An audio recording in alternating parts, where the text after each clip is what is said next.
અરે વેવાણ, જય શ્રી કૃષ્ણ, જય શ્રી કૃષ્ણ. શું કરો કો? શું કહો છો? અરે તમને કોકે એવું કીધું કે અમે બહુ ચીંગુસિયા છીએ એમ? અરે તમારી દીકરી તો હજુ અમારા ઘરે આવી નહીં, લગ્ન નહીં કરે ને ક્યાંથી તમને ખબર પડે ચીંગુસિયા છીએ?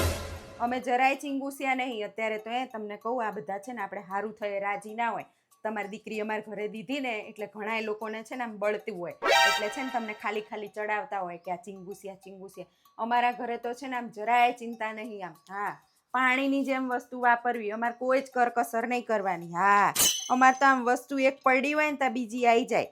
હા, એટલે અમારા ઘરમાં જરાય કરકસર નહીં હો. તમે તાર ચિંતા ના કરતા. તમારી દીકરી અમારા ઘરે રૂપિયે રમશે, રૂપિયે. હા, અમારે તો આમ વસ્તુ થોડીક બાકી હોય ને ફેંકી દેવી, એવું અમારે કઈ ચીંગુસાઈ જ નહીં જરાય. હા, તો પછી તમે તાર ચિંતા ના કરતા ને કોક કે ને સાંભળવાનું નહીં. હા, તમારી દીકરીને અહીંયા જરાય દુઃખ નહીં પડે. તમારી દીકરીને છે ને આમ કહેશે એ વસ્તુ હાજર થઈ જશે. અને અમે તો છે ને અમારા ઘરે તો કેવું હોય, એમાં હાબુ ને ટ્યુબો ને બધું તો આમ એક પડ્યું હોય ને આટલો કટકો હોય ને તો નાખી દેવી, વાપરવી નહીં અમે તારે. અમારે ચીંગુસાઈ જ નહીં જરાય. તો પછી તાર કોઈ કે ને સાંભળવાનું નહીં. હા, અને આ બધા છે ને આપણને ચડાવવા કરતા હોય. તમને સારું જડ્યું ને અમારે ઘર જેવું એટલે કોઈ રાજી ના હોય.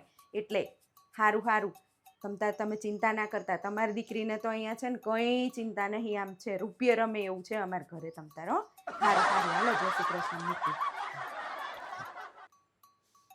ખબર આ ચીંગુસાઈ કહેવાય? બોલો કે ચીંગુસિયા છે. આ કોણ કહી આવ્યું હશે જઈને અમારા વેવાણના ઘરે? આ છે ને કોક ને કોક ચાવીઓ ભરવા વાળા હોય. હવે આપણે આ ટ્યુબ છે ત્યાં ઘસી ઘસીને વાપરવી, ચીંગુસાઈ કહેવાય? ઓલી શેમ્પૂની બોટલ હોય, એમાં શેમ્પૂ પતી ગયું હોય, તમે પાણી રેડીને ધોઈને આપણે ફરીથી માથું ધોઈ, એ ચીંગુસાઈ કહેવાતી હશે? ના, ઓલે હાવેણી આપણે 2-3 વાર વાપરવી, ચીંગુસાઈ કહેવાય? તો કે ચીંગુસિયા છે. અત્યારે તો લોકોને પહોંચાતું નહીં. તમે જ કહેજો, ચીંગુસિયા કહેવાય?